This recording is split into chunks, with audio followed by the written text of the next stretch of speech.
Need my glasses on, do I? uh, Dear ones, 'twas the night before Christmas, when all through the house not a creature was stirring, not even a mouse.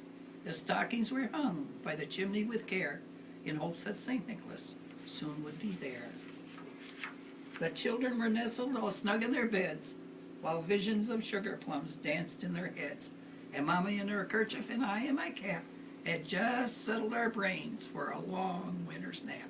When out on the lawn there arose such a clatter, I sprang from my bed to see what was the matter. Away to the window I flew like a flash, tore open the shutters and threw up the sash.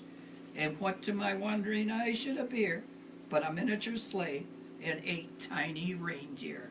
With a little old driver so lively and quick, I knew in a moment it must be St. Nick.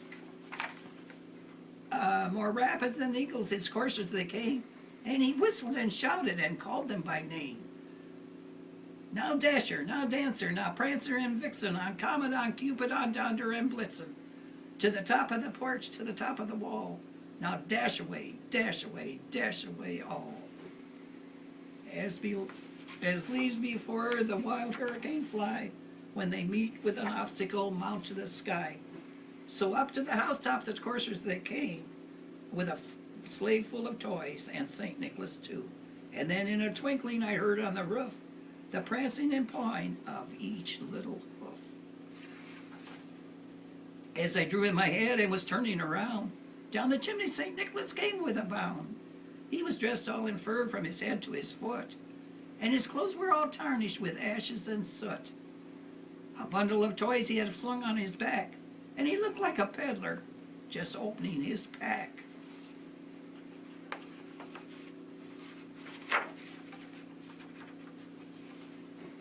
His eyes, how they twinkled.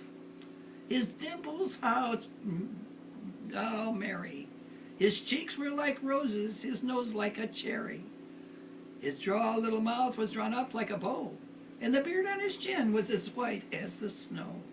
The stump of a pipe he had tight in his teeth, and the smoke had encircled his head like a wreath. He had a broad face and a little round belly that shook when he laughed like a bowl full of jelly. He was chubby and plump, a right jolly old elf, and I laughed when I saw him, in spite of myself. A wink of his eye and a twist of his head soon gave me to know I had nothing to dread.